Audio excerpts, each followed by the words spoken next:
Fere Pedra, audiolivres.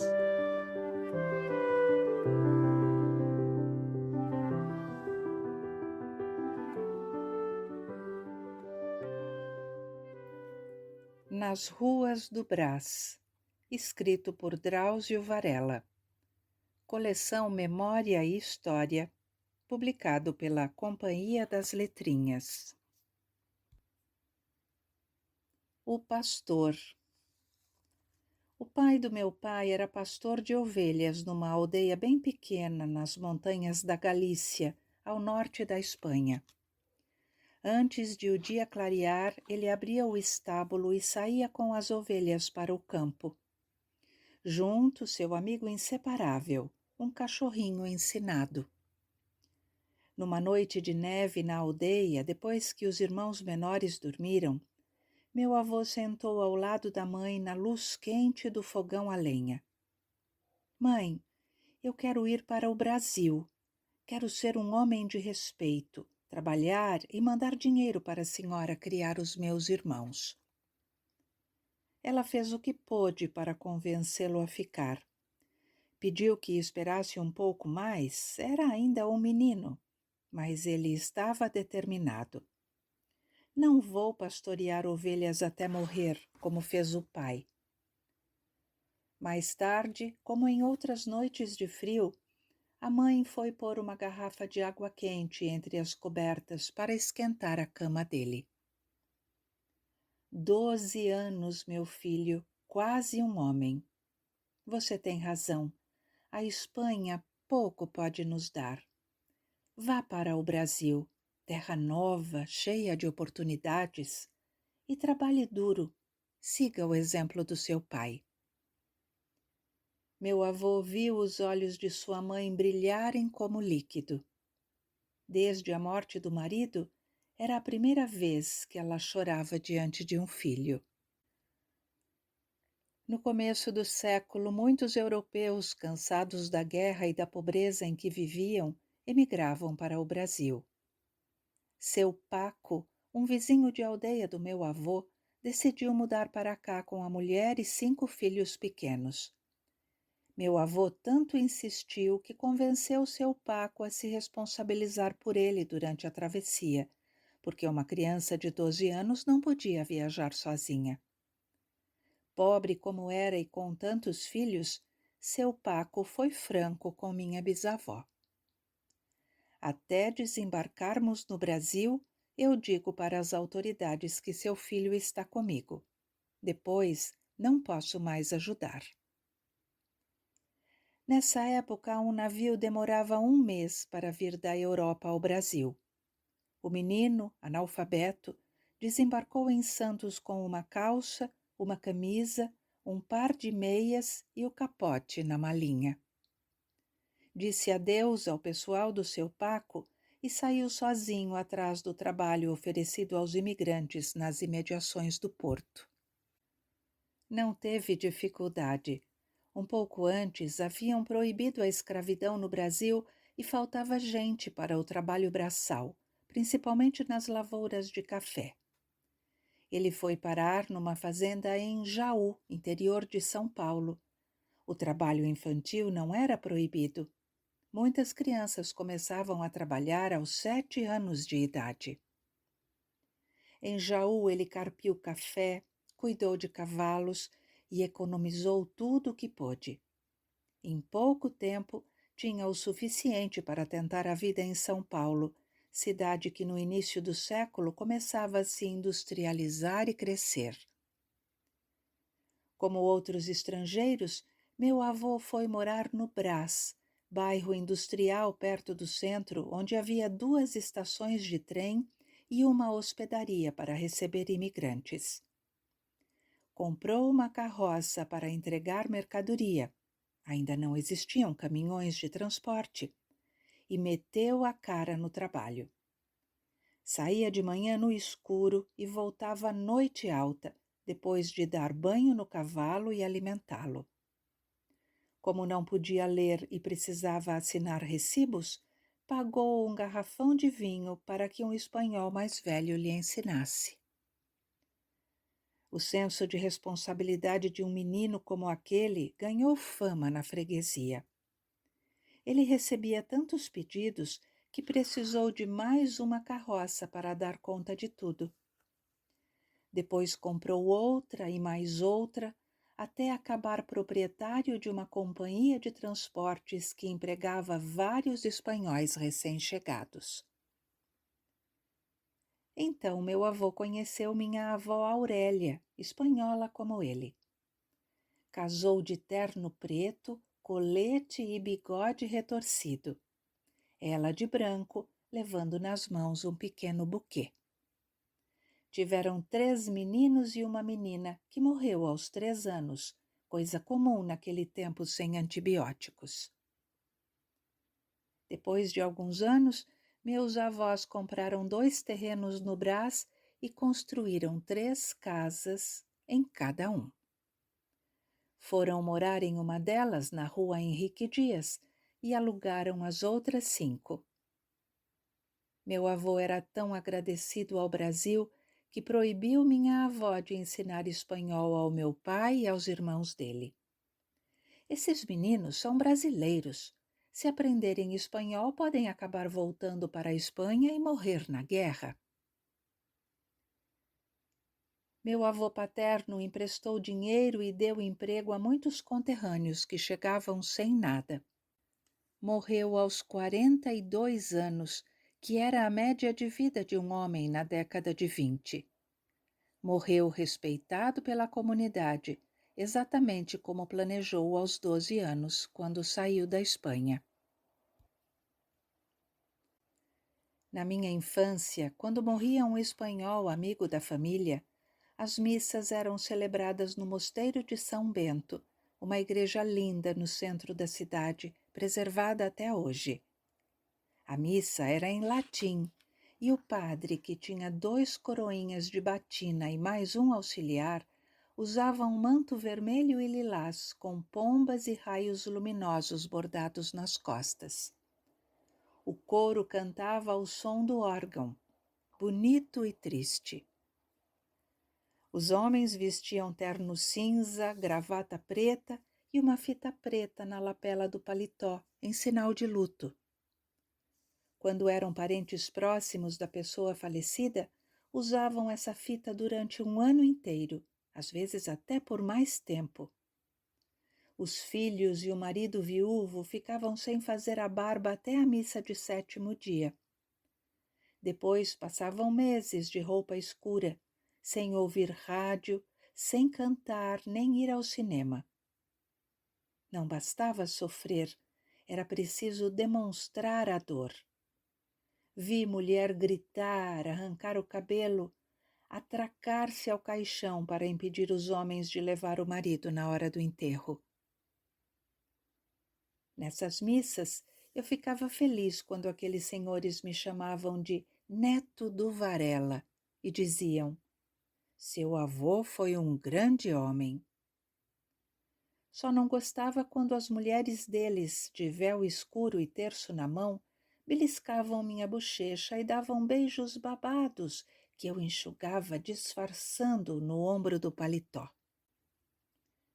Com o aluguel das 5 casas, a avó Aurélia criou os 3 filhos sozinha.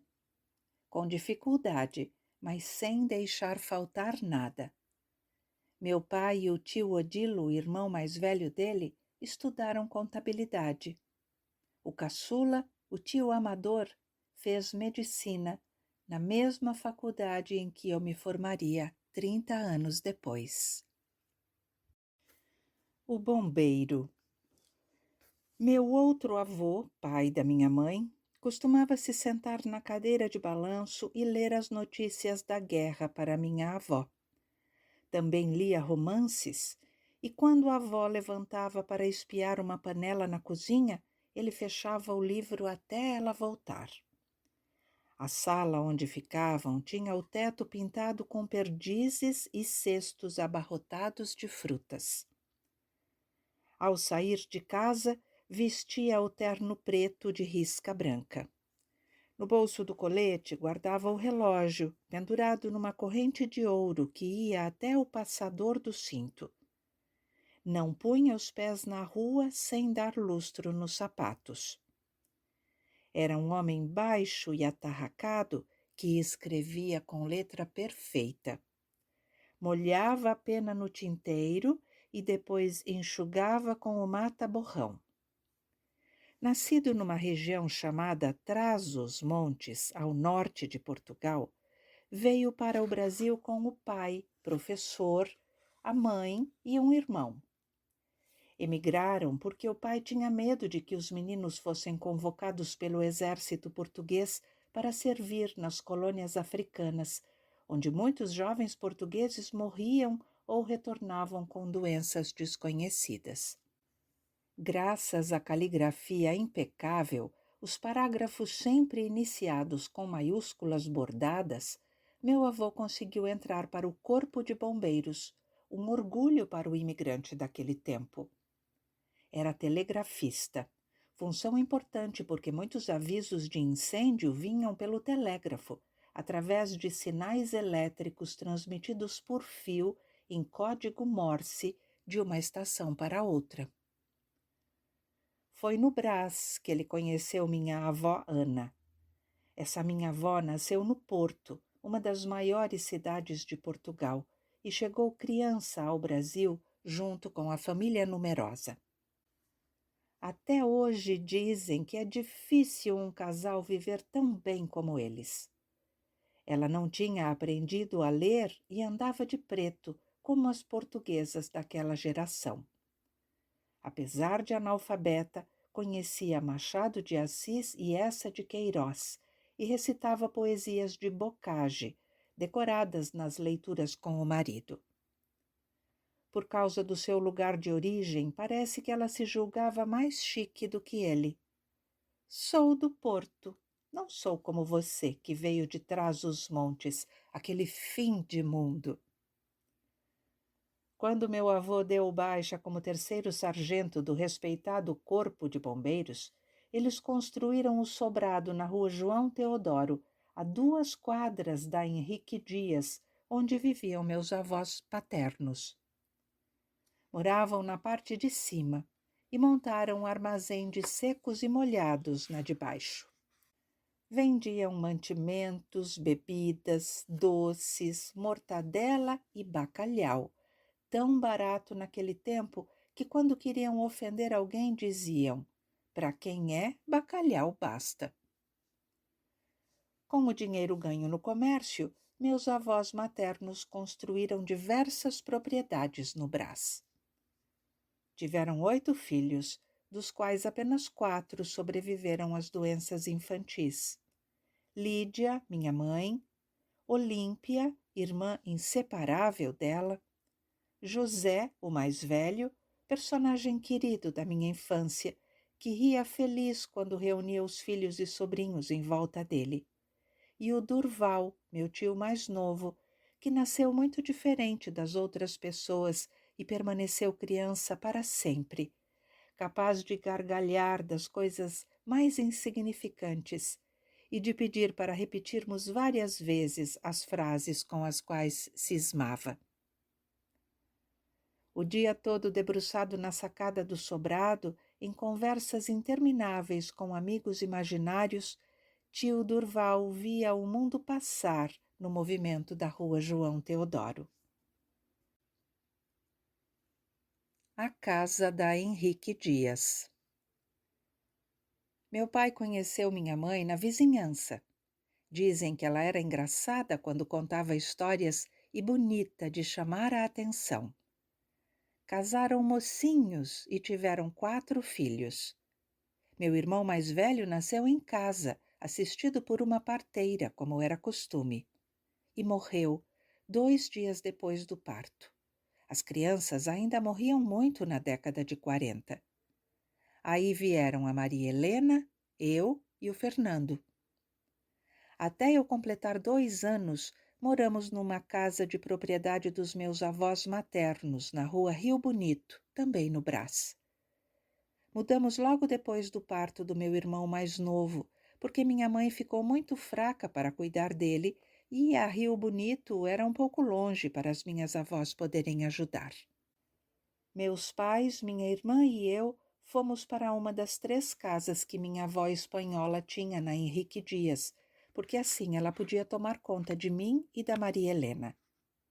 O Fernando, que tinha acabado de nascer, ficaria com meus avós maternos no sobrado da João Teodório, pertinho, até a mãe sarar. Estávamos em 1945. Na Europa arrasada pelas bombas, chegava ao fim a Segunda Guerra Mundial, que matou mais gente do que todas as guerras anteriores somadas.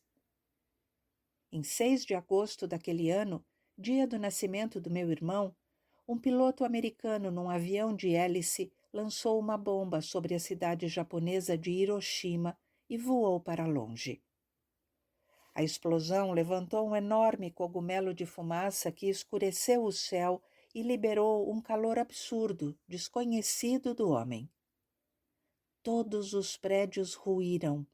A água da cidade evaporou numa fração de segundo. Quem estava perto desapareceu, sem deixar vestígio. Quando a poeira radioativa da bomba baixou, caiu uma nuvem negra que queimou a pele dos que tinham escapado da explosão e perambulavam pela cidade destruída atrás dos parentes e de água para beber. Morreram 100.000 pessoas em Hiroshima. Distantes dessas atrocidades, na Henrique Dias, italianos, portugueses e espanhóis viviam em paz. Eram tantos imigrantes que, quando fomos para lá, as pessoas diziam: mudaram-se uns brasileiros. As 3 casas de minha avó Aurélia ficavam uma do lado da outra e estavam ocupadas assim. Na primeira morava ela com meu tio Amador, solteiro, nos últimos anos do curso de medicina. A casa do meio estava alugada para a família da dona Aurora, uma senhora que escutava música espanhola e novela da Rádio São Paulo a manhã inteira.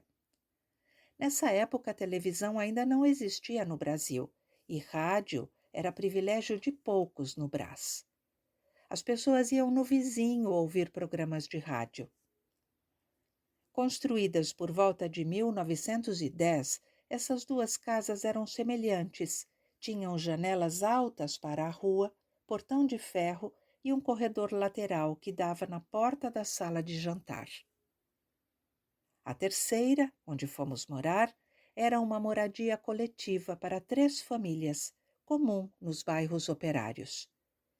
Tinha um portão de madeira que abria para um corredor comprido, ao longo do qual alinhavam-se 3 cômodos isolados um do outro.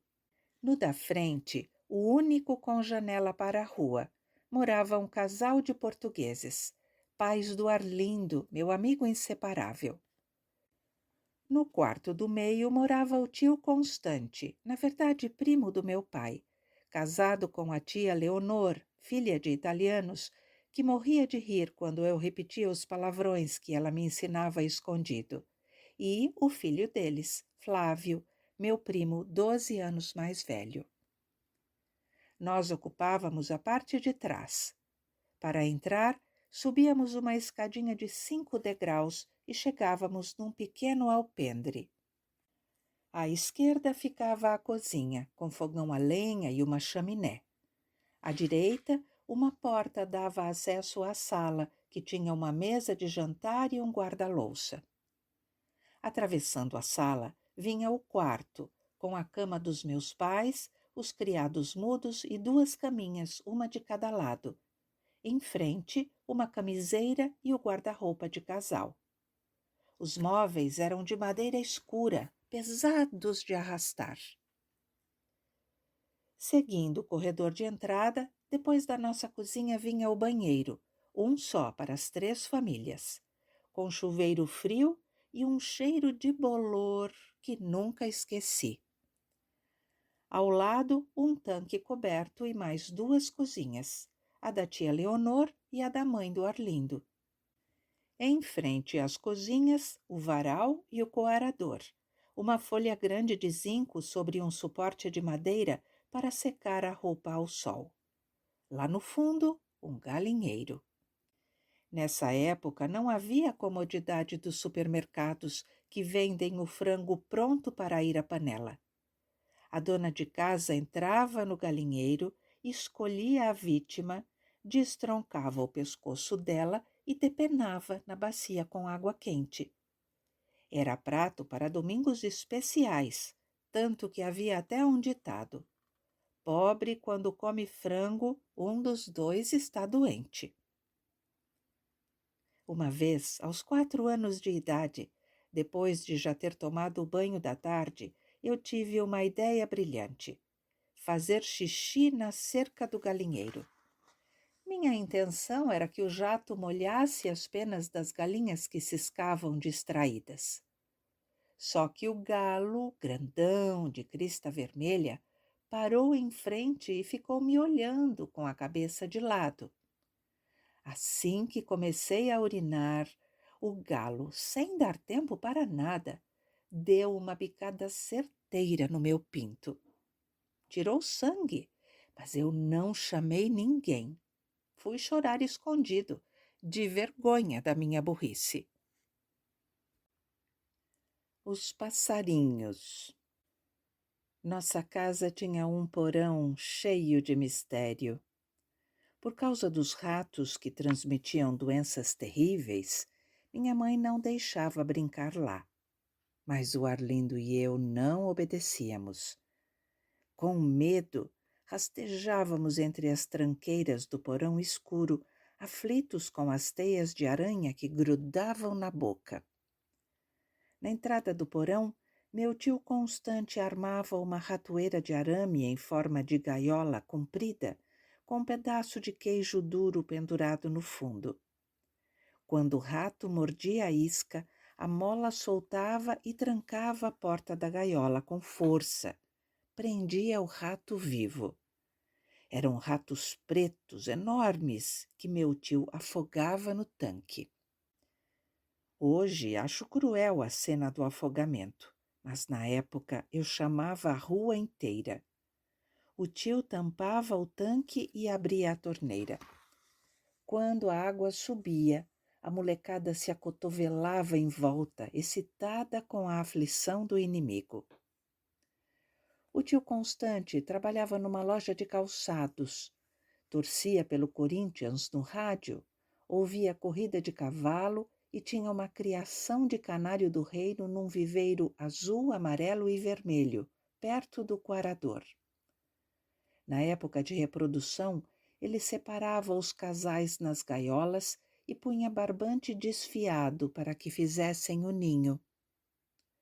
Quando os filhotes nasciam, preparávamos papa de pão amanhecido com leite e gema de ovo cozido e dávamos na boquinha deles com um palito, até as penas amarelas cobrirem o corpo e os passarinhos abandonarem o ninho. Era uma beleza. Parava gente no portão para ouvir a música que entoavam, cada um querendo cantar mais bonito que o outro. Meu pai tinha um emprego de dia e outro à noite. Saía cedo, vinha almoçar em casa, como a maioria dos homens naquele tempo, e só chegava de volta depois da meia-noite. Dizia que precisava trabalhar duro para podermos sair do Brás. Não queria ter filhos operários na vida sacrificada das fábricas. Aos domingos, ele tocava música clássica no piano da mãe, o único lazer da semana. Gostava de tocar uma música chamada Num Mercado Persa. Eu ouvia quieto, imaginando um mercado feito de pedra, com teto árabe e minaretes, a caravana chegando com os camelos no ritmo da melodia. Tendas coloridas, mulheres de manto, homens com argola de ouro na orelha e o encantador de serpentes. Meu pai era um homem de terno enérgico, magro, muito mais alto do que os pais dos outros meninos, e eu gostava disso. Quando ficava bravo, não precisava gritar, bastava o olhar severo. Ao contrário da maioria dos homens do bairro, era de pouca conversa com a vizinhança. Não frequentava bares e não bebia no armazém do Pinto. O armazém. O armazém do Pinto era típico. Sacos empilhados, linguiças penduradas, pilhas de bacalhau salgado e barricas de azeitona. Sentados no meio delas à noite, os homens jogavam dama, dominó e um jogo de baralho chamado de escopa de 15. E tomavam vinho com azeitonas e pedaços de linguiça. As azeitonas eram raras, vinham de Portugal e custavam caro. Eu não resistia ao cheiro dos barris. Encostava num deles e ficava prestando atenção no baralho dos homens. Quando eles se distraíam, eu empurrava a tampa o suficiente para dar passagem ao meu braço esquálido, roubava uma azeitona bem graúda e ia comer na rua. Para aproveitar bem, mordia de leve e chupava o caldo salgado diversas vezes, até acabar o gosto. Atrás da orelha do seu pinto vivia um lápis amarelo cuja ponta ele molhava na língua antes de escrever. Os fregueses faziam as compras e entregavam a caderneta para anotar o valor devido. No dia de pagamento da fábrica, traziam a caderneta para somar. Dava inveja a rapidez com que seu pinto executava a soma, com o lápis saltando entre a fileira de números, enquanto os lábios murmuravam os valores parciais. Como as casas em que viviam as famílias eram pequenas, as crianças no Brás passavam o dia soltas. Minha irmã, como as outras meninas, não ia para longe do portão. Brincava de boneca no quintal e de amarelinha na calçada. Pulava corda com as amigas e às vezes jogava futebol comigo, mas minha mãe não gostava disso. Dizia que não era brincadeira de menina. Eu tomava café, corria para a rua e só voltava para comer. Vivia alucinado atrás da bola. Ainda mais que o campo era bem em frente de casa, na calçada da fábrica do seu Germano, um alemão forte e bravo que dirigia uma caminhonete azul.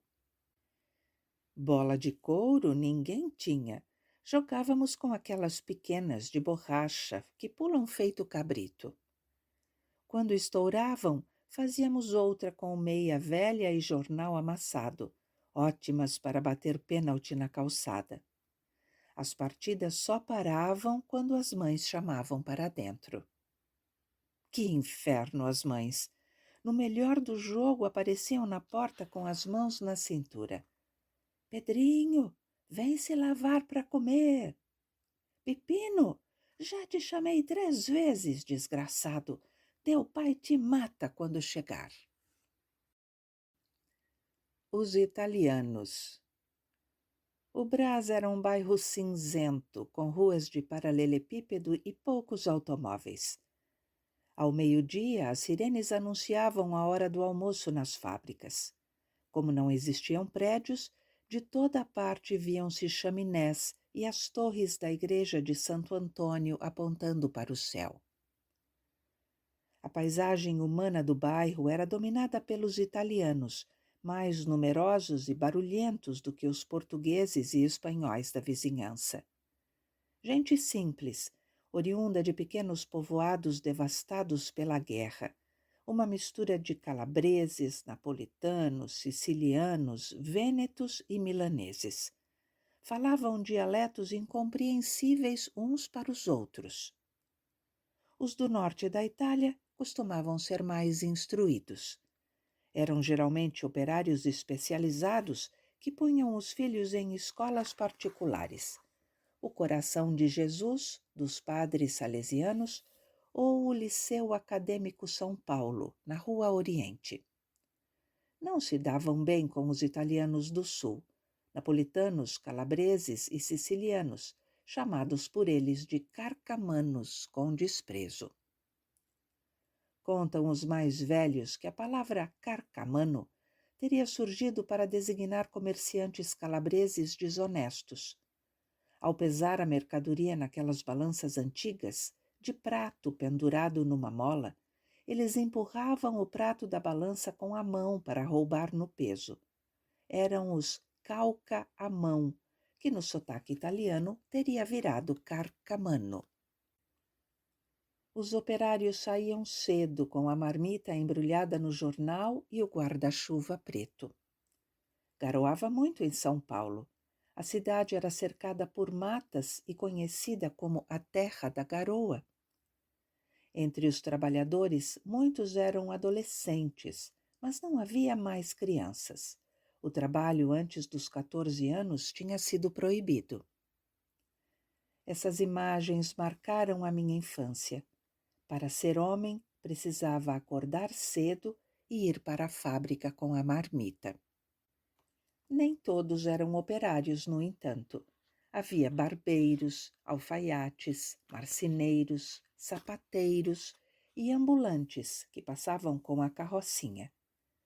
Entre eles, um napolitano com um latão cilíndrico nas costas anunciava com um som musical. Olha a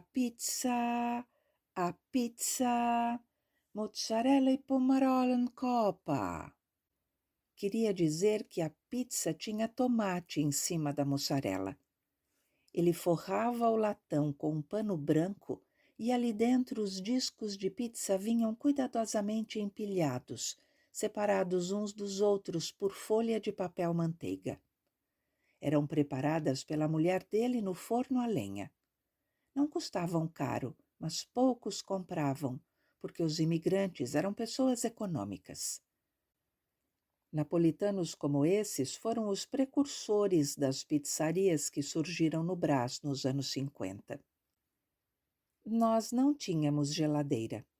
A primeira que vi foi na casa da minha avó espanhola aos 8 anos, pequena como um frigobar. Não funcionavam com eletricidade.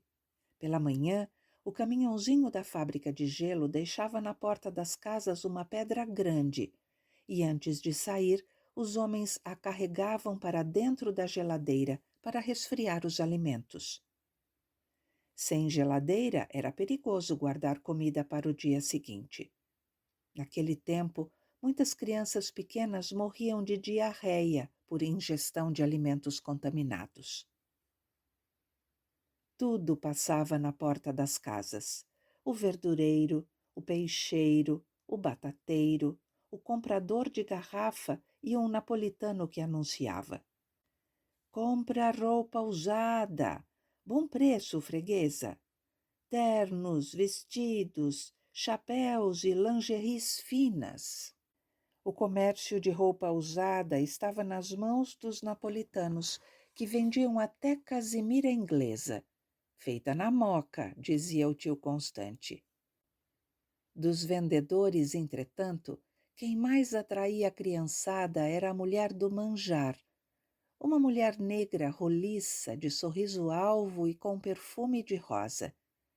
Vinha com um vestido de baiana rodado, um tabuleiro no turbante e o suporte de madeira na mão. Montava o tabuleiro na calçada e sobre a toalha bordada exibia a mercadoria. Com a luz do sol, o manjar brilhava trêmulo aos nossos olhos. Quando minha irmã e eu pedíamos dinheiro para o manjar, meu pai quase sempre negava. Dizia que manjar bom era o que ele fazia em casa, com leite, e que o da mulher só tinha farinha e água. Despeito puro. O dela era muito superior. A criançada, sem dinheiro, rodeava o tabuleiro e morria de inveja dos que chegavam para comprar. Uma tarde, estávamos ali em volta, quando um Ford preto parou logo à frente e deu marcha ré. Desceu um homem grisalho de terno e gravata, tirou a carteira do bolso do paletó e disse à vendedora: Boa tarde, senhora. Pode dar um doce para cada criança, por favor. Nós agradecemos, mas só tivemos coragem de dar a primeira mordida depois que ele entrou no carro. Eu nunca tinha visto uma pessoa tão generosa e tão educada que dizia: Boa tarde, senhora. Dona Augusta. Nas casas coletivas, os telhados das cozinhas ficavam coloridos pelas bacias de tomates que as italianas punham para secar ao sol e depois amassavam para o molho da macarronada dos domingos. Nesse dia, recebiam parentes, tocavam bandolim e acordeon, dançavam músicas alegres, cantavam, bebiam vinho e falavam com estardalhaço, todos ao mesmo tempo. No final da tarde, desentendiam-se e iam embora enfesados, gritando desaforos do portão e de braço dado com as mulheres em lágrimas. Xingavam em italiano e juravam nunca mais pôr os pés na casa daqueles ingratos. No domingo seguinte, estavam juntos outra vez, cantando e dançando no quintal, com a criançada pulando e as senhoras de preto sentadas em volta. Mas não eram essas as melhores brigas nas casas coletivas. Com um banheiro para várias famílias, um tanque só e pouco espaço para pendurar a roupa lavada, eram frequentes os desentendimentos entre as mulheres, muitas das quais mães de amigos meus. É provável que a tensão se acumulasse entre elas no decorrer da semana, porque as confusões sempre aconteciam nas manhãs de domingo com os maridos em casa. Tudo começava com um pequeno desentendimento. Uma delas reclamava, a outra respondia atravessado, mas ambas continuavam os afazeres. Minutos depois, a primeira saía à porta da cozinha e dizia um desaforo. A outra, como se não tivesse ouvido, estendia a roupa no varal. Depois pegava a bacia e, ao voltar para o tanque, retrucava a altura. As vozes se elevavam e o intervalo entre as ofensas diminuía gradativamente até virar altercação. Então as vizinhas tomavam partido e começava a gritaria. Nesse momento, os maridos saíam imediatamente dos quartos para a rua, a fim de evitar que o conflito os envolvesse. Na calçada, solidários queixavam-se das esposas. Eu falo para minha mulher: minha filha, você tem um coração de ouro, mas precisa controlar esse gênio. Que nada, Nicola. Até que o temperamento da sua esposa não é dos piores. A minha é que é uma pimenta ardida. Puxou justo da mãe dela. Meu sogro, coitado, é que sofre. Maledetta vecchia. Enquanto disputavam para saber quem era casado com a mulher mais insuportável, elas se engalfinhavam no quintal e lavavam a roupa suja. Viu o arranhão que você me fez no braço, sua calabresa suja que só toma banho no sábado? Melhor não tomar banho do que ser que nem a tua irmã casada, que fica na janela piscando quando passa aquele cabo da força pública. Junto ao portão, em silêncio, nós não perdíamos uma palavra, um gesto, um olhar trocado. Curiosos, espreitávamos o mundo dos adultos, tão distante das crianças daquele tempo. No auge da confusão, invariavelmente surgia Dona Augusta, uma senhora portuguesa com presilha no cabelo que morava ao lado do armazém Simões, na esquina com a Rodrigues dos Santos. Vinha de vestido escuro com bolinhas brancas, cheia de pressa, enxugando as mãos no avental listado, com cara de poucos amigos. Na calçada, todos se afastavam para lhe dar passagem. Ela entrava, batia ao portão para deixar claro que os homens estavam de fora e punha ordem no quintal. Assunta, já para dentro, chega. Carmela, para, você fala muito. Meninas, vão fazer o almoço, que hoje é domingo. Nem o dia do Senhor vocês respeitam.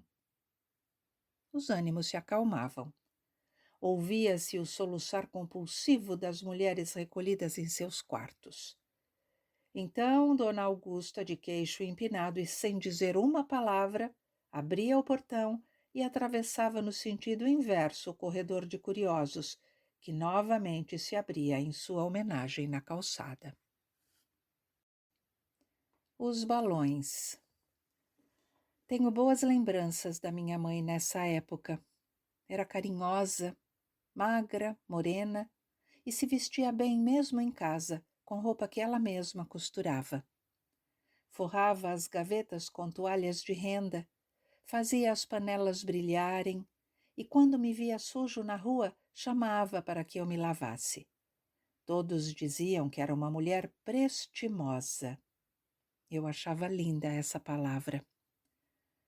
À tarde, com minha irmã na escola, íamos ver meu irmão na rua João Teodoro.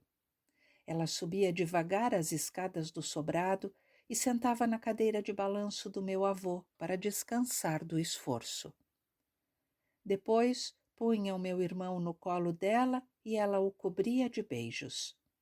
Eu não tinha ciúme. Achava bonito vê-la rindo com o meu irmão pequeno no colo. Aos domingos, folga do meu pai, pegávamos o bonde para visitar tia Olímpia, irmã e confidente de minha mãe, em Santana. A tia morava com o marido e 2 filhos numa chácara cercada de ciprestes, na rua Voluntários da Pátria, quase em frente à caixa d'água, perto da padaria Morávia. Naquela região havia muitas dessas chácaras. Produziam hortaliças que eram transportadas de carroça para as quitandas ou anunciadas aos gritos de porta em porta. No começo da Voluntários da Pátria, acabava o calçamento. Ali, junto à padaria Polar, onde hoje há uma agência bancária, existia um bebedouro redondo, de ferro, com água para os cavalos que chegavam à cidade pela zona norte, depois de descerem a Serra da Cantareira. Hoje, quem vê o bairro de Santana com a caixa d'água, custa acreditar que menos de 50 anos atrás existiam chácaras ali.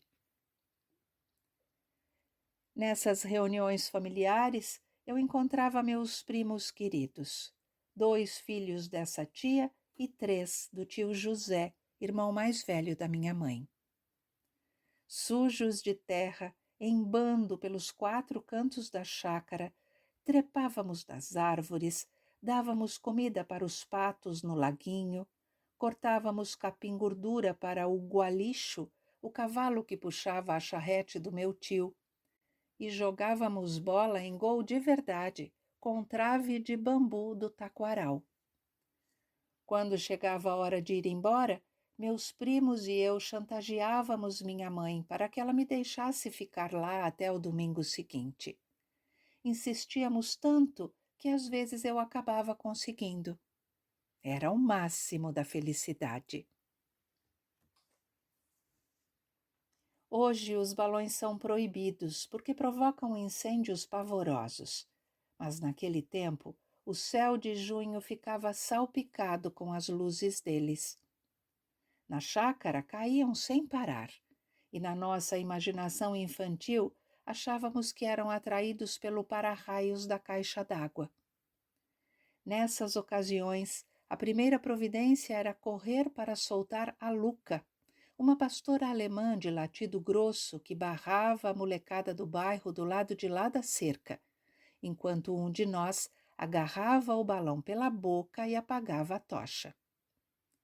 Eram tantos balões que fazíamos rodízio entre os primos para pegá-los.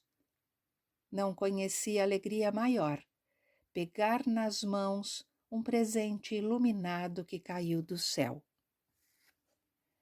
Fui tão fanático por balão que uma vez, depois de uma chuva forte, saí correndo atrás de um sem calçar o sapato para não perder tempo. O balão caiu na rua Caetano Pinto, um dos redutos mais italianos do Brás, mas cheguei atrasado. Então, voltei com o Arlindo, meu vizinho, e ia andando pela enxurrada que corria no meio-fio quando ele reparou. Engraçado, quando você pisa com o pé esquerdo, a água fica vermelha. Um caco de vidro tinha feito um corte fundo na planta do meu pé sem eu sentir. Tudo por causa da correria, com os olhos fixos no céu. A aliança. Com o tempo, ficou claro que minha mãe era portadora de uma doença rara que enfraquece progressivamente os músculos e para a qual poucos recursos existiam na década de 40. De fato, as forças abandonavam o corpo dela. Para subir os poucos degraus de casa, precisava apoiar-se na minha irmã ou em mim.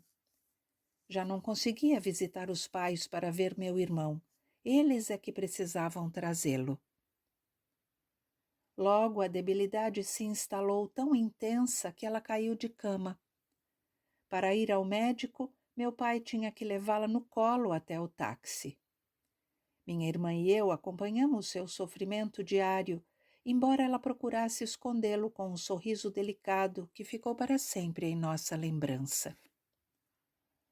O tampo da cômoda do quarto vivia forrado de remédios e injeções cada vez mais inúteis. Minhas avós, tias e outras senhoras se revezavam ao lado dela e, nos momentos de crise, corriam para socorrê-la. De madrugada era meu pai que a atendia, magro, de olhos pretos encovados. Uma noite, acordei com ele em pé em cima da cama, segurando-a pelas pernas, magrinha, de cabeça para baixo, porque ela tinha engasgado e não tinha força para tossir.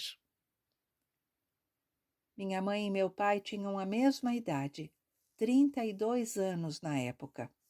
Eu tinha 4 anos e gostava de pegar na mão dela para ver o contraste com a minha, queimada de sol. Na rua, evitava me afastar do portão, porque se precisasse chamar alguém para acudi-la ou aplicar injeção, ninguém corria mais depressa do que eu. O senso de responsabilidade em relação a ela me deixava orgulhoso. Ao contrário das outras crianças que eram cuidadas pelas mães, eu é que tomava conta da minha. Num domingo nublado, o movimento em casa começou mais cedo.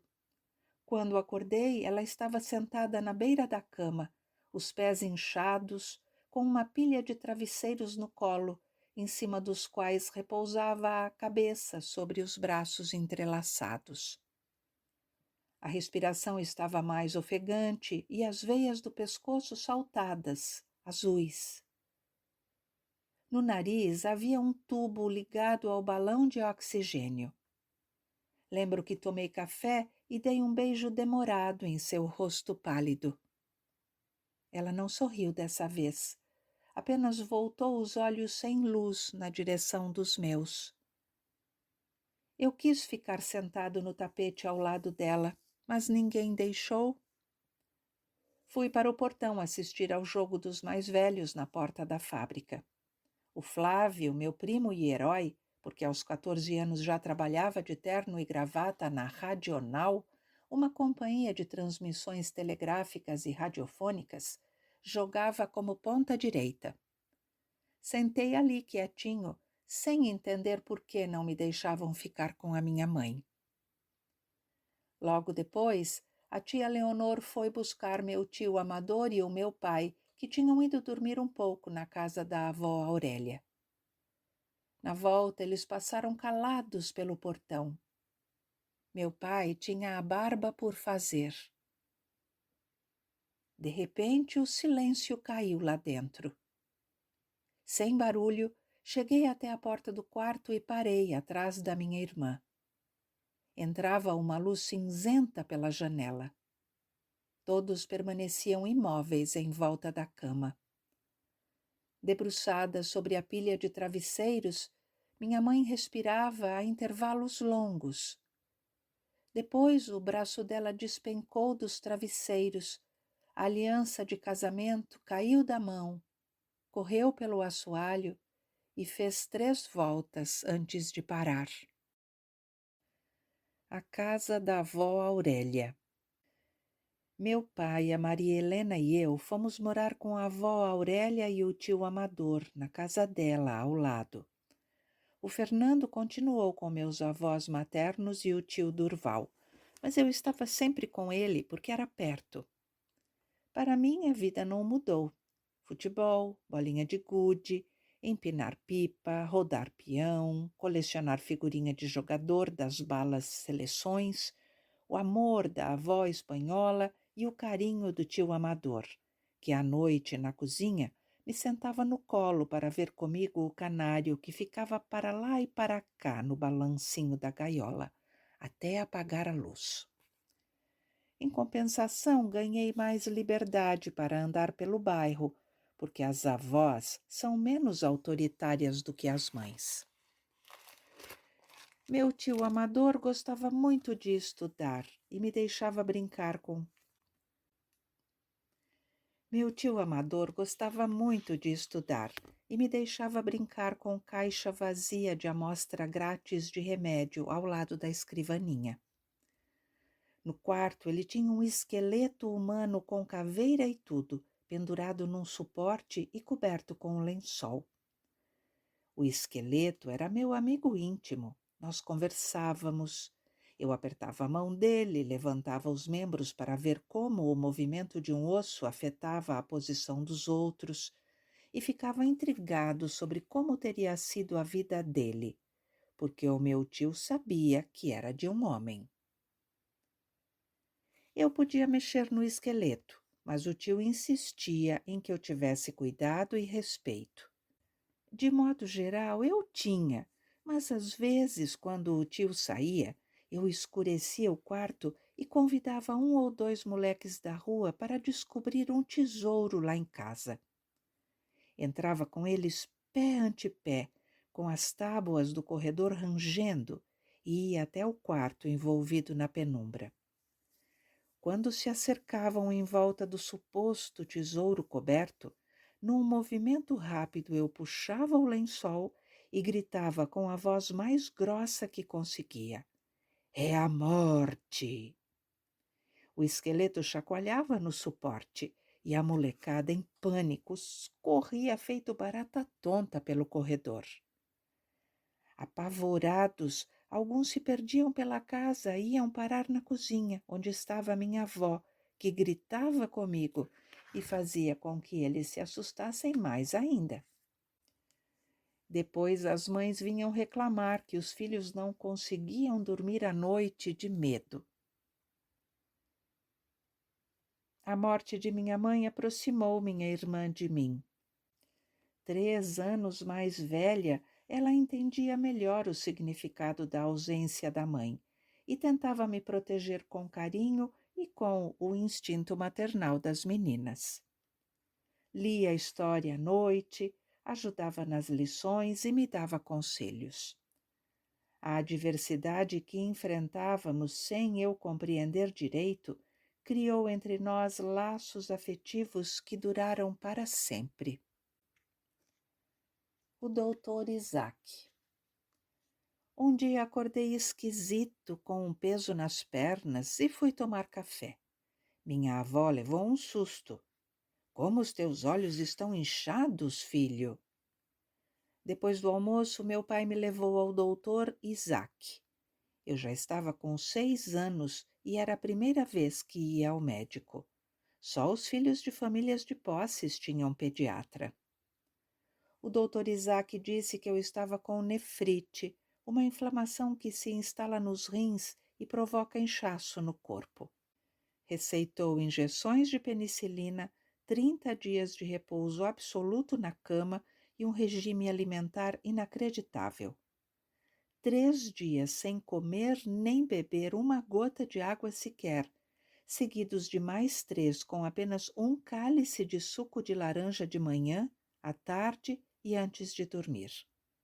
No total, 6 dias sem comer, dos quais os 3 primeiros sem beber. Na semana seguinte, eu já podia tomar mais líquido e nas refeições comer um pratinho de arroz cozido sem sal, com mel espalhado por cima. Na terceira e quarta semanas, 2 batatas e um chuchu no almoço e no jantar, mais um insuportável arrozinho com mel de sobremesa. Daí em diante, pude sair da cama e comer o que quisesse, desde que não levasse sal. Estava mais magro do que sempre fui. Na rua, os meninos me chamavam de esqueleto ambulante. Embora a penicilina já existisse, a medicina era muito atrasada.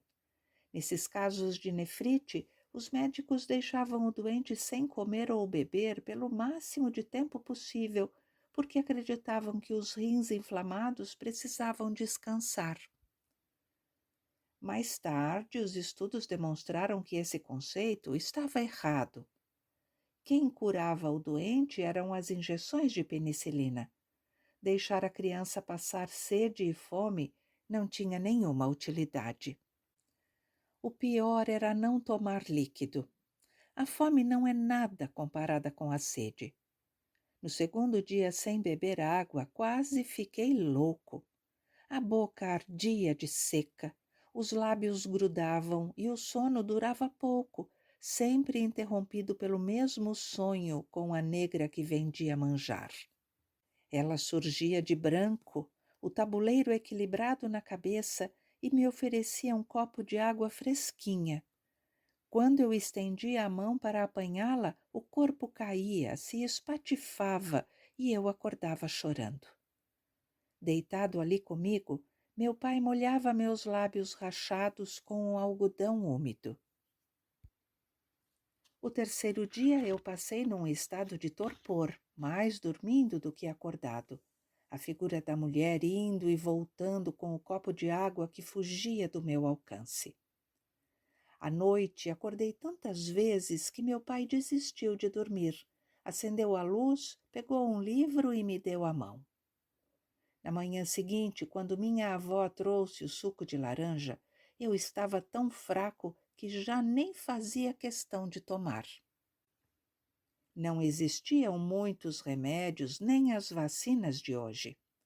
Todas as crianças pegavam catapora, coqueluche e cachumba, e muitas morriam de diarreia, sarampo ou difteria, uma doença que dava dor forte na garganta. Essas enfermidades, chamadas de doenças de criança, eram tão comuns que pareciam inevitáveis. Na vizinhança, quando aparecia um menino com cachumba, por exemplo, as mães levavam os filhos para brincar com ele e pegar de uma vez. Acreditavam que quanto mais nova fosse a criança, menos mal a doença lhe faria. Os pais sofriam o pavor da poliomielite ou paralisia infantil, doença causada por um vírus que provoca paralisia definitiva de certos músculos. Qualquer febrinha que deixasse a criança mais largada já assustava todo mundo.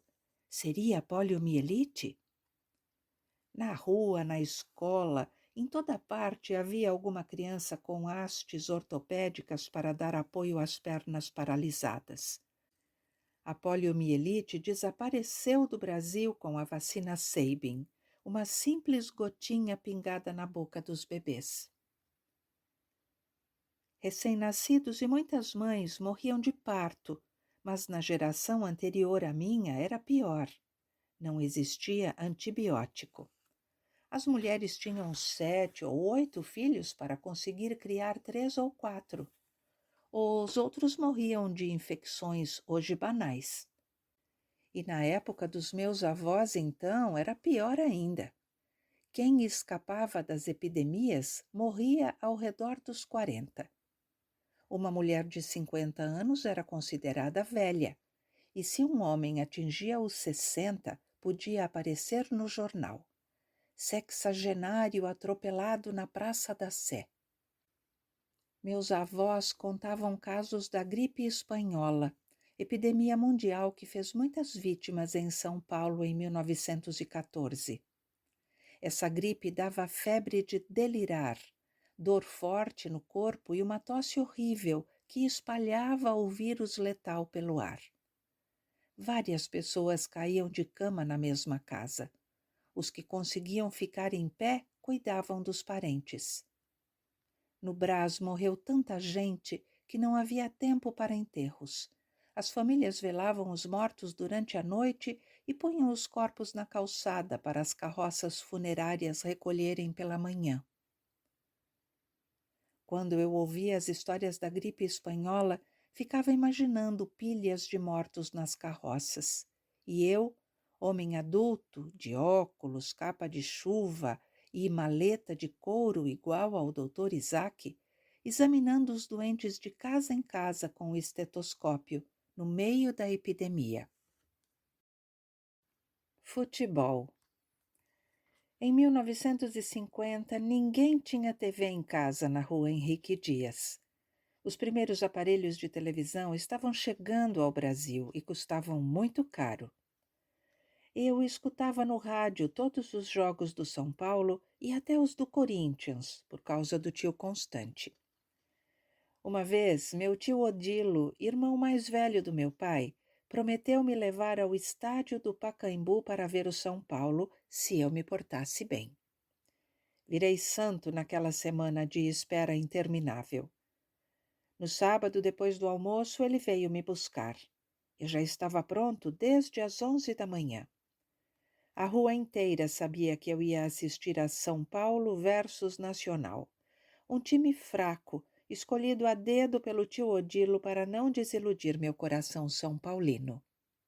Gostei do amendoim embrulhado em canudo de papel, achei lindo o verde do gramado, as cores dos uniformes e o estrondo dos foguetes.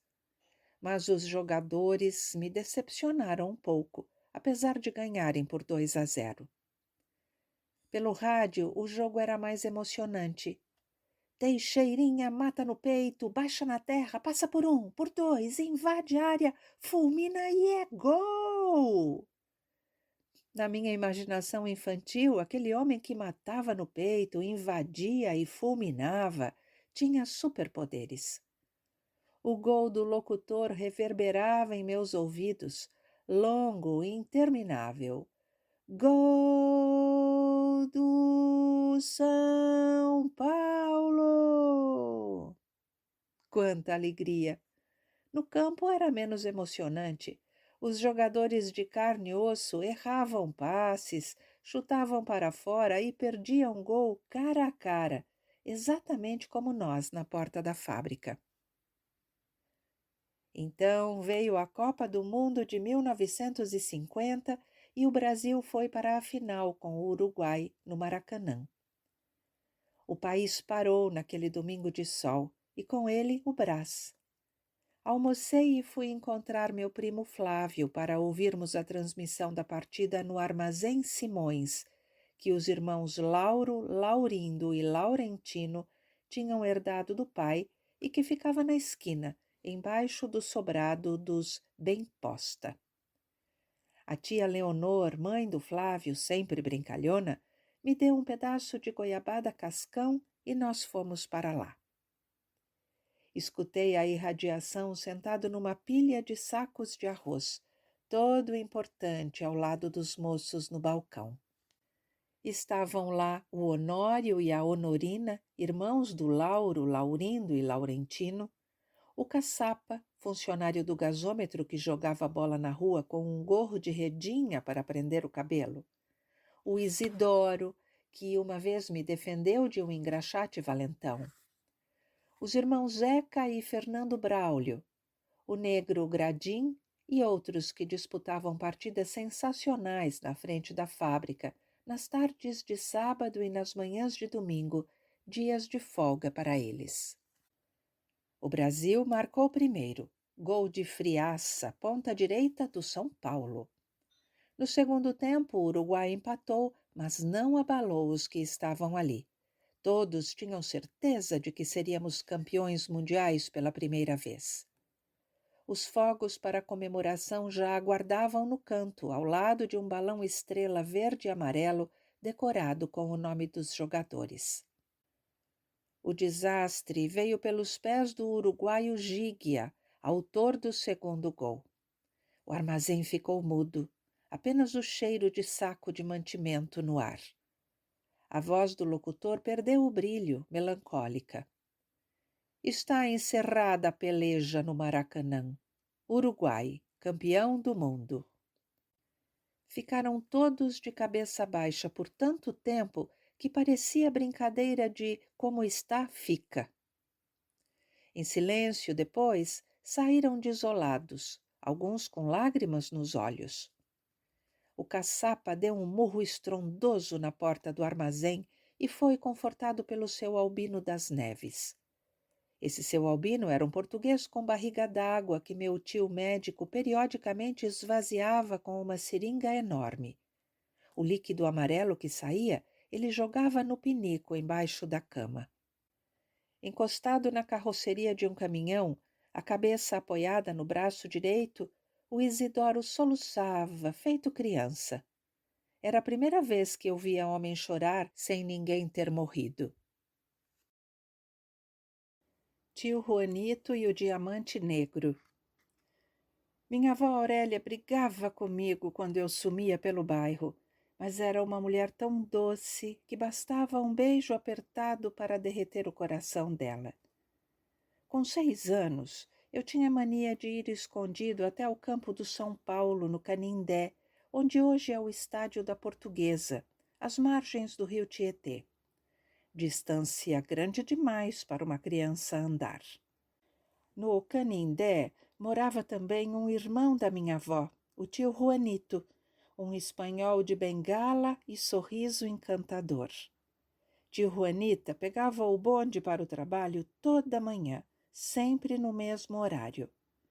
Um dia o bonde passou e ele não estava no ponto.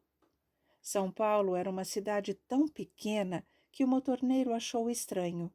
Desceu do bonde e tocou a campainha. Ô, seu Juan, perdeu a hora?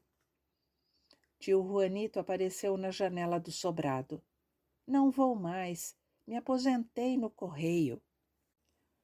O tio Amador gostava de visitá-lo e eu de ir com ele, por causa do sorriso do tio Juanito, das moedas que me dava para o sorvete de groselha e, sobretudo, por causa da vizinhança. Ele morava em frente à concentração do São Paulo e conhecia os jogadores. Numa dessas visitas, estávamos de saída, o tio Amador e eu já na rua, o tio Juanito na janela, terminando de contar um caso, quando um homem negro de sapato preto e branco virou a esquina em nossa direção. Perdi a fala. Era o Leônidas da Silva, o Diamante Negro, centroavante do São Paulo e da seleção. O Pelé da época. Leônidas parou sob a janela e cumprimentou o tio Juanito, que nos apresentou. O craque passou a mão na minha cabeça, de cabelo cortado bem rentinho, com topete na frente. Fiquei paralisado de vergonha, mas acabei criando coragem. Que sapato bonito, seu Leônidas! Ele riu e perguntou se eu queria para mim. Quando contei aos amigos que tinha conhecido Leônidas da Silva em pessoa, ninguém acreditou, nem os meus primos. Na traseira do caminhão. Quando eu tinha 7, 8 anos, virou moda na Henrique Dias chocar caminhão, pendurar-se na traseira do veículo e saltar na virada da esquina. Uma vez choquei o caminhão de lixo e quando pulei na frente de casa, meu pai, que chegava do trabalho, estava parado no portão com cara de quem não gostou da gracinha. Recebi o mais detestável dos castigos, domingo inteiro de pijama na cama. Cabeça dura, repeti a façanha outras vezes, até que decidi chocar a caminhonete do seu Germano, o alemão da fábrica em frente, só para me exibir para os meninos, que morriam de medo dele. Sentei na calçada ao lado da caminhonete. 2 operários puseram umas caixas na carroceria. Seu Germano, saindo para o almoço, deu a partida. Eu pendurado atrás. Infelizmente, na esquina, em vez de diminuir a velocidade, ele acelerou e me faltou coragem para pular. Fomos na direção do Largo Santo Antônio, cada vez mais depressa. Eu com os ossos batendo na lataria, morto de medo de cair. Ao chegar no largo, 2 senhoras me viram naquela velocidade e gritaram para parar. Seu Germano nem ouviu. Com os braços cansados, fiz um esforço para saltar para dentro da carroceria, mas a caminhonete pulava feito cavalo bravo nos paralelepípedos da rua e eu não consegui. Tentei de novo e não deu. Mais uma vez, pior ainda. Então fiquei apavorado. Achei que ia morrer e que meu pai ia ficar muito triste porque ele sempre dizia: Deus me livre perder um de vocês. Talvez o medo da morte tenha me dado força na 4ª tentativa. Esfolei a canela inteira, mas consegui passar a perna e impulsionar o corpo para dentro. Caí no meio das caixas com o coração disparado e chorei. Quando a caminhonete parou na porta do seu Germano, achei melhor ficar quietinho entre as caixas, até ele voltar para a fábrica depois do almoço. Também não deu certo.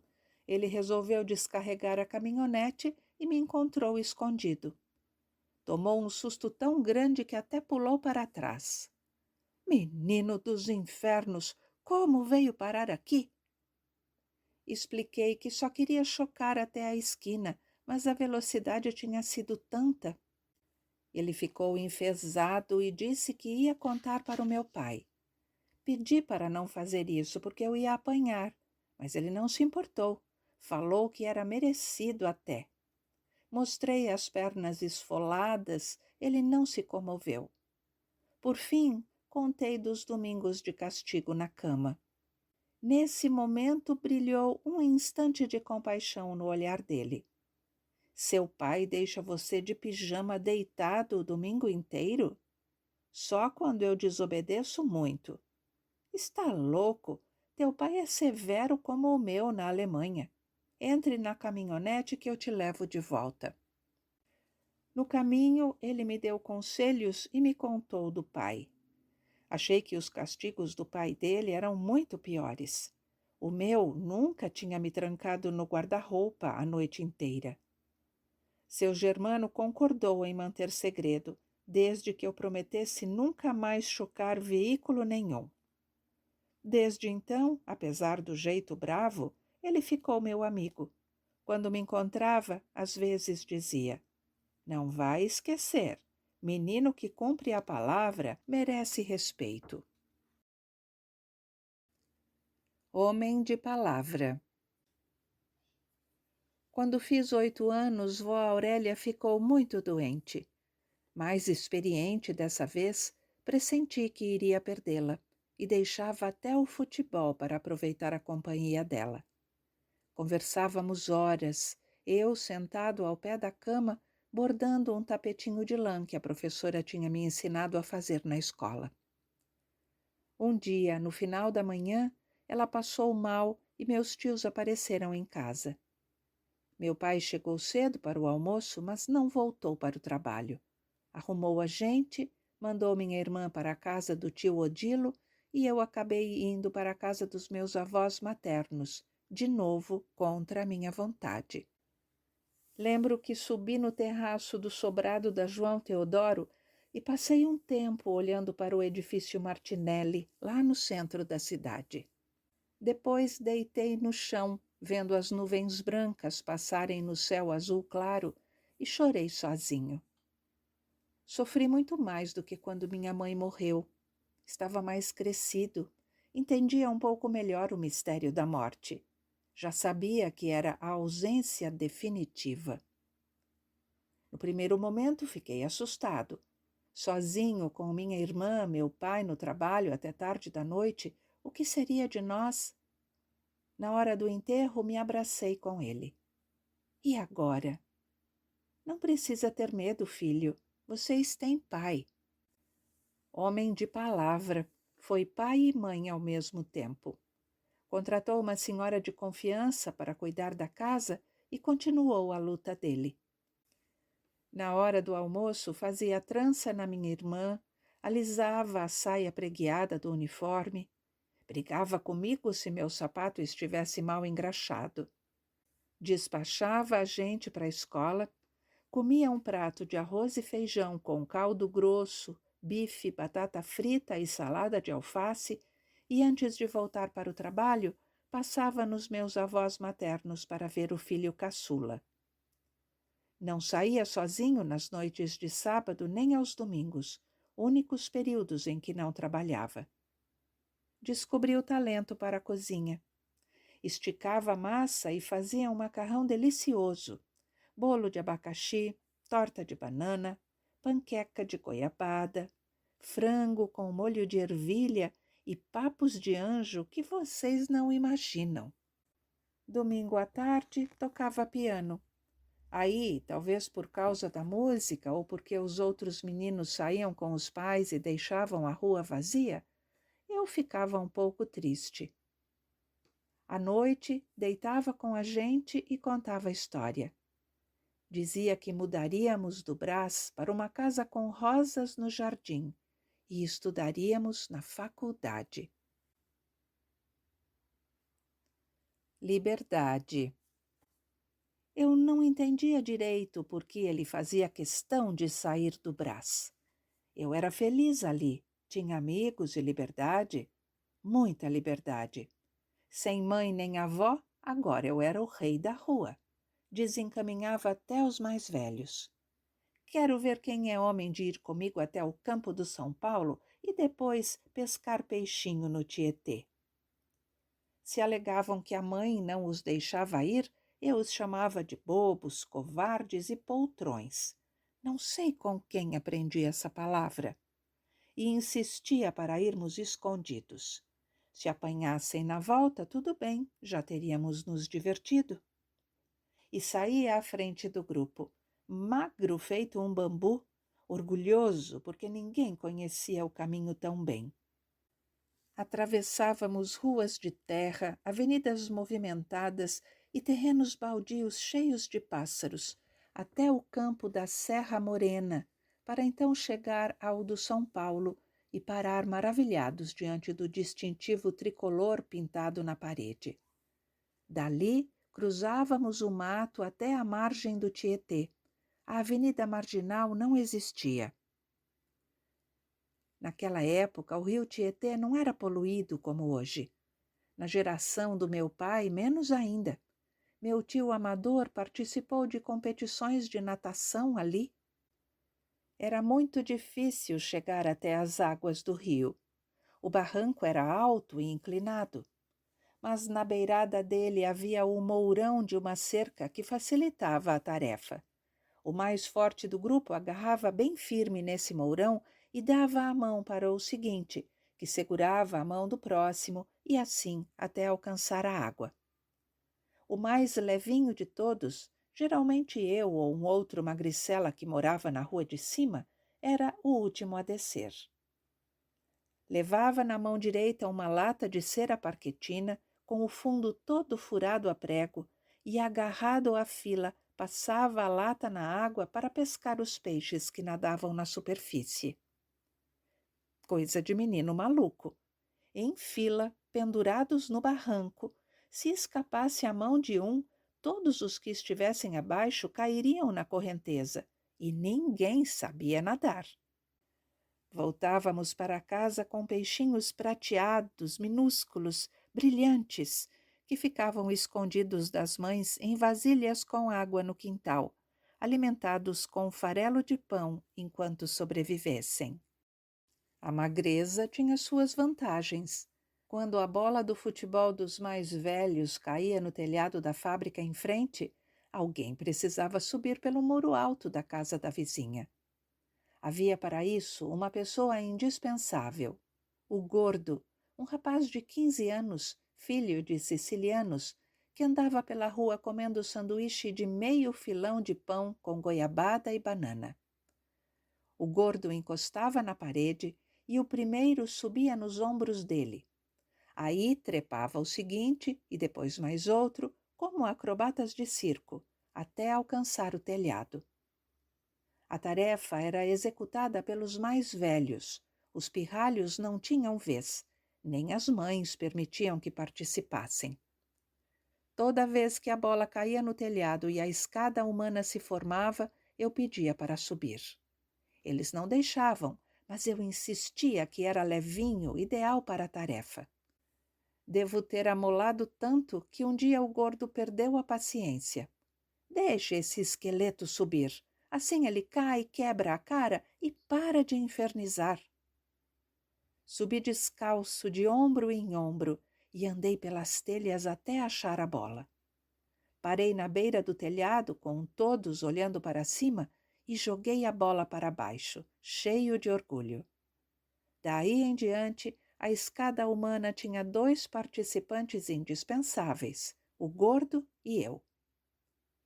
Por azar, uma vez a tia Helena, mulher do meu tio José, veio visitar os pais dela, que eram vizinhos nossos, e me viu descer do telhado. Contou ao meu pai e ele me pôs de castigo. Domingo inteiro de pijama na cama, com o rádio desligado. Não pude ouvir o São Paulo. Domingo de Ramos. Nem tudo era brincadeira nas ruas do Brás. Havia meninos brutais que batiam nos menores e proibiam a gente de passar pela rua deles. Os piores eram os calabreses da rua Júlio Ribeiro, por azar bem no caminho da escola. Um deles, grandão, de bochecha vermelha, era tão perverso que pegava um punhado de terra preta, segurava os mais novos pela gola da camisa e esfregava a terra na boca e nos olhos deles. Eu mesmo apanhei várias vezes ao passar por lá, e não havia como reagir com aquela magreza. Eles eram 4, 5 anos mais velhos. Quando ia para a escola uma vez, 2 deles me bateram. Cheguei com o uniforme rasgado e a boca inchada. A professora me levou para a enfermaria e passou mercúrio cromo nos esfolados. Fiquei com tanta raiva que jurei me vingar. Serrei um cabo de vassoura, lixei a ponta e esculpi minhas iniciais com o canivete do tio Constante, que eu peguei escondido. Passei dias atrás deles, sorrateiro, com um pedaço de cabo de vassoura escondido embaixo da roupa. Peguei o primeiro voltando distraído da confeitaria Bom Gosto, com um filão de pão e 1 litro de leite, que naquela época era de vidro, fechado com tampa de alumínio. Na surpresa, cruzei depressa a rua e dei com o cabo nos braços dele. O pão voou e o leite espatifou no chão. Corri para João Teodoro e me escondi na casa da avó Ana. 2 esquinas depois, ainda escutava os berros do menino. O de bochecha vermelha teve um encontro com o castigo na volta da missa na igreja de Santo Antônio. Era domingo de Ramos, antes da Páscoa, dia em que os católicos celebram a entrada de Jesus em Jerusalém e levam ramos de palmeira para o padre benzer. Ele vinha de terno azul marinho, compenetrado e carregando o missal. Parecia um santinho. Isso é que me deu mais raiva. O cabo de vassoura chegou por trás, covarde, para acertar o ombro dele com força. Infelizmente, ele percebeu meu vulto no ataque e se virou depressa. Mas o golpe já havia sido desfechado. Não foi possível mudar o trajeto da pancada. Pegou em cheio no topo da cabeça do coitado. Eu me assustei e cheguei ofegante na casa da avó Ana, morto de medo de que a polícia viesse me prender. Não fui preso, mas fugia da rua Júlio como o diabo da cruz. Uma vez saí atrasado para a escola e não pude fazer outro caminho. Quando virei a esquina, dei de cara com os 2 sentados na soleira de uma porta, tão perto que não dava mais para correr. Passei firme, com a respiração presa, sem demonstrar medo e decidido a me vingar de novo, se fosse o caso. Os dois fingiram não me ver. Na porta das casas. Meu pai deixava ordem para nos recolhermos às 7. Minha irmã e eu fazíamos as lições depois do jantar e deitávamos cedo. A rotina só era quebrada nas noites quentes, quando os homens puxavam as cadeiras para a calçada e se sentavam a cavalo nelas, de camiseta sem manga, com as pernas abertas e os braços cruzados sobre o espaldar. Passavam horas conversando, com a criançada em volta brincando de amarelinha, esconde-esconde, pula-sela e mãe da rua. Depois de lavar a louça, também as mulheres vinham apanhar um ar, como diziam. Nessas noites eu gostava de sentar com o tio Constante e ouvir os adultos. A vida na fábrica, o tamanho dos cachos de uva na Itália, os porões do navio que os havia trazido, o feno que armazenavam nos celeiros, a fome e o frio que os obrigava a dormir nos estábulos, encostados nas vacas para esquentar. As histórias que mais me fascinavam eram as da guerra. Bombas que caíam assobiando, corpos dilacerados, escombros, rajada de metralhadora e campos de concentração em que serviam apenas uma batata de almoço. Gostava em particular da descrição da morte de Mussolini, o ditador fascista italiano, contada pelo seu Nicola, de boina na cabeça, sempre com as mesmas palavras.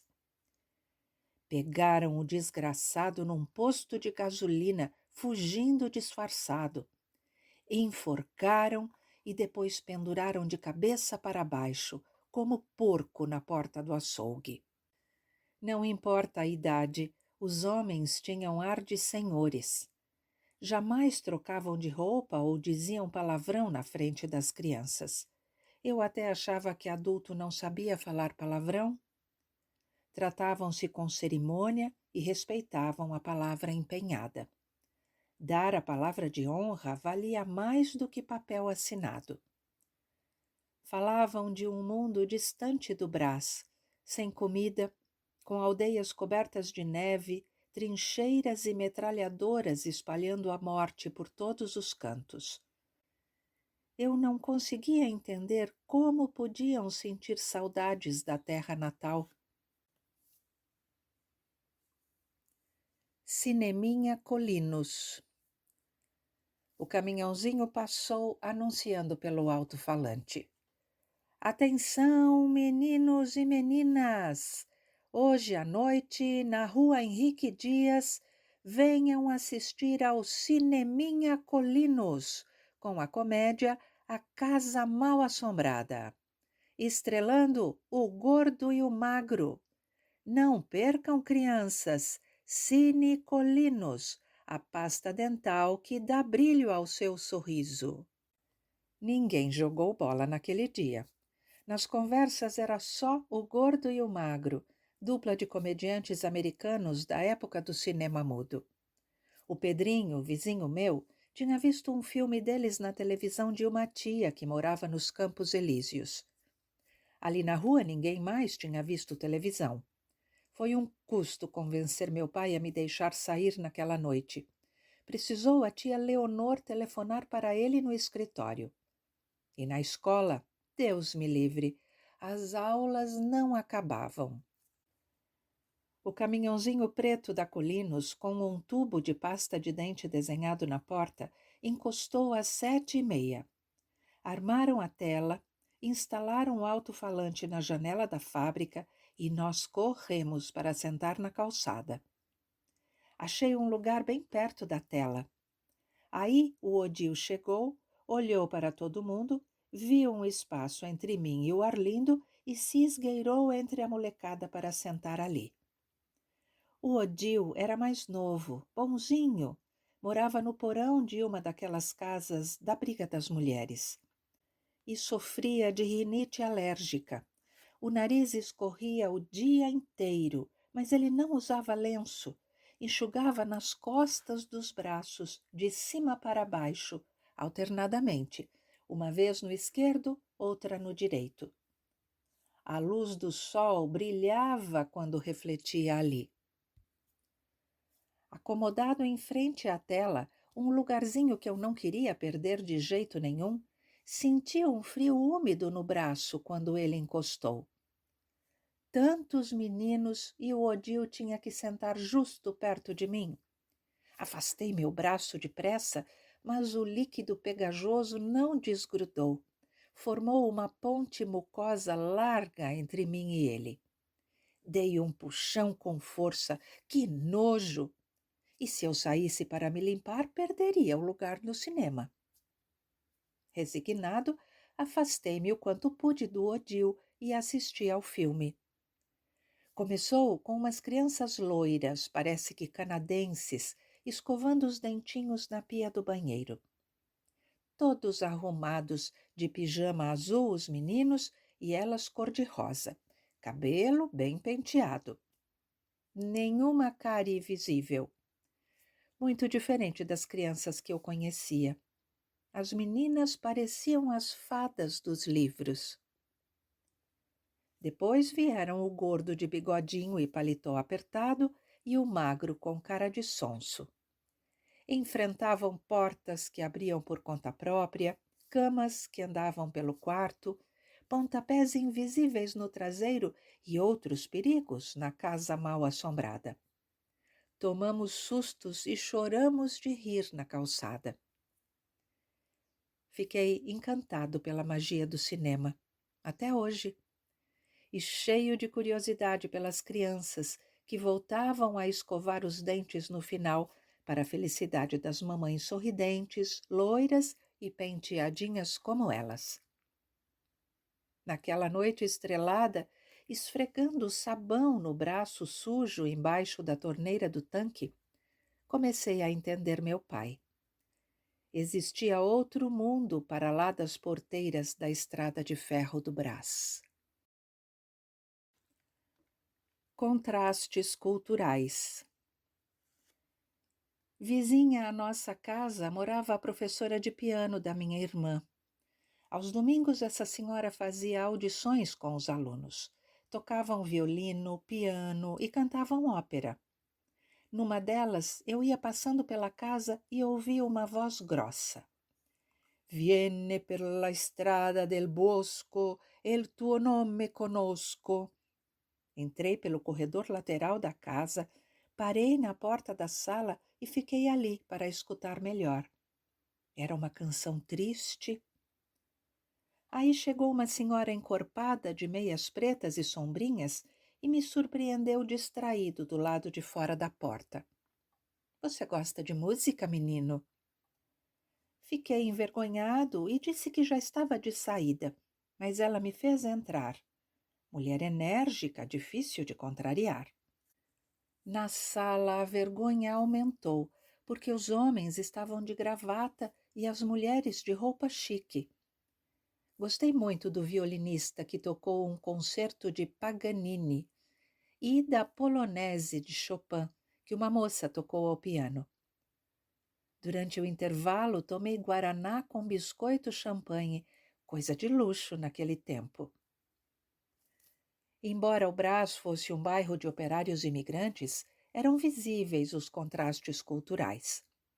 No Largo da Concórdia havia um teatro grande que acabou destruído, o Colombo. Ali cantaram os maiores tenores da época, Tito Schipa e Caruso. Diversas companhias italianas de ópera e balés internacionais se apresentaram em seu palco. Ao lado do Teatro Colombo erguia-se o Cine Babilônia e, vizinho a ele, um sobrado com uma sacada na qual se apresentavam cantores populares para a plateia aglomerada no largo. Por ali passaram Orlando Silva, o cantor das multidões, um dos maiores cantores brasileiros de todos os tempos, e Isaurinha Garcia. Foi ali o último show de Francisco Alves, antes de ele morrer num acidente que comoveu o país. O Largo da Concórdia foi palco de grandes demonstrações cívicas e manifestações de operários que lutavam por melhores condições de trabalho. Nessas ocasiões, a cavalaria da Força Pública atacava com bomba de gás lacrimogênio, cacetada e até tiro às vezes. Os manifestantes corriam e jogavam rolha e bolinha de gude no chão para desequilibrar os cavalos. No cinema. No bairro havia muitos cinemas: o Rialto, o Brás Politeama, o São Caetano, o Roxy e o Piratininga, que com mais de 1000 lugares tinham uma placa no saguão de entrada: "Este é o maior cinema da América do Sul". Havia ainda o Oberdan, palco de uma tragédia ocorrida numa matinê quando alguém gritou fogo e várias pessoas morreram pisoteadas. Havia também o Universo, que nas noites de verão abria o teto para os espectadores assistirem ao filme sob as estrelas do céu. Depois do Gordo e o Magro no Cineminha Colinos, fiquei tão encantado pelo cinema que não encontrava prazer maior do que uma matinê, a não ser pegar balão, é claro. Naquela época, aos domingos, as crianças iam sozinhas ao cinema. Nas sessões eram exibidos 2 longas-metragens e seriados do detetive Dick Tracy, sempre de impermeável, e do Charlie Chan, permanentemente envolvido nas tramas do bairro chinês, ao lado do filho mais velho, chamado carinhosamente por ele de filho número 1. Passavam também filmes do Tarzan e faroestes com Roy Rogers montado no cavalo Trigger, Tim Holt, Buck Rogers, Rock Lane, Zorro com seu amigo Tonto e o cavalo Silver, e outros justiceiros de punhos fortes e gatilho rápido. Muitos eram seriados apresentados em capítulos curtos que continuavam no domingo seguinte. Quando começava o faroeste, a molecada uivava e batia os pés no chão. O cinema quase vinha abaixo. Na rua, mais tarde, com o revólver de brinquedo em punho, montados em cavalos imaginários, perseguíamos ladrões de gado pela vizinhança e invadíamos os quintais das casas dos inimigos. O ambiente se enchia de estalidos de espoleta e gritos das mães, que nos enxotavam de volta para a rua. Um parente da minha avó Ana era gerente do Cine Rialto e fazia meus primos e eu entrarmos por trás, sem pagar. Numa dessas vezes, assisti a um filme preto e branco que se passava numa cadeia. Um grupo de prisioneiros planejava uma fuga e havia outros que eram inimigos deles. Fiquei tão hipnotizado pela trama que à noite custei a pegar no sono e nos dias seguintes contei o filme a todos os amigos da rua. O fascínio por filmes de cadeia, assim despertado, mais tarde me levou a fazer um trabalho médico voluntário durante muitos anos no maior presídio do país, o Carandiru, em São Paulo. Na primeira vez que entrei na prisão e a porta de ferro bateu atrás de mim, senti correr na espinha o mesmo frio daquela matinê no Rialto. A fogueira. Aí meu pai começou a namorar a Zenilda, que trabalhava com ele nos escritórios da Mineração Geral do Brasil, na cidade.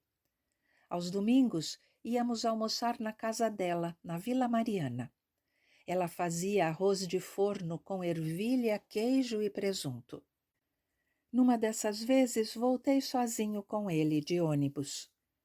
Ele disse então que ia comprar um sobrado com jardim na mesma rua da casa dos pais da namorada. Falou que estava sozinho fazia muitos anos, precisava casar e trazer o Fernando para morar com a gente. Parecia feliz, ia realizar o sonho de reunir a família e sair do Brás. Com 10 anos de idade, pressentindo que ia me separar dos amigos, talvez para sempre, passei com eles meus últimos dias nas ruas, pelos 4 cantos do bairro. No final, as mães programaram uma festa de despedida para a véspera da minha mudança. Achei que a festa ia ser coisa de criança, mas estava enganado. Foi inesquecível. Espalharam mesas e cadeiras na calçada para os adultos e armaram uma fogueira grande no meio da rua. As mulheres fizeram pipoca, quentão, cachorro-quente e doce de leite. Os homens assaram batata doce e sardinha à portuguesa na brasa. Compraram até refrigerante para as crianças. Nessa noite, tomei a primeira Coca-Cola e fui escalado para soltar o balão mexerica que subiu para o céu, pingando gotas de breu incandescente. Depois cortaram o bolo grande e cantaram parabéns a você, como se fosse meu aniversário. A fogueira ardeu até tarde. No dia seguinte, meu pai casou na igreja e mudamos para a casa nova, que tinha o tal jardim onde ele plantou rosas coloridas, um pé de camélia branca e outro de jasmim do cabo, cheiroso. Meu irmão veio morar com a gente e nasceu minha irmã mais nova, a Maria Aurélia. Meu pai continuou trabalhando duro, cuidando das plantas e fazendo o almoço aos domingos, e encrencando feio quando eu tirava nota baixa.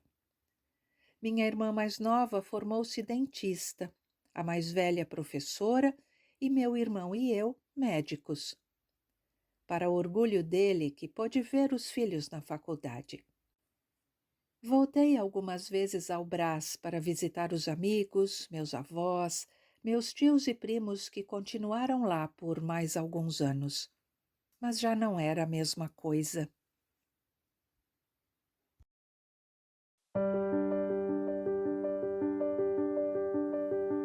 Papel fere pedra. Audiolivres.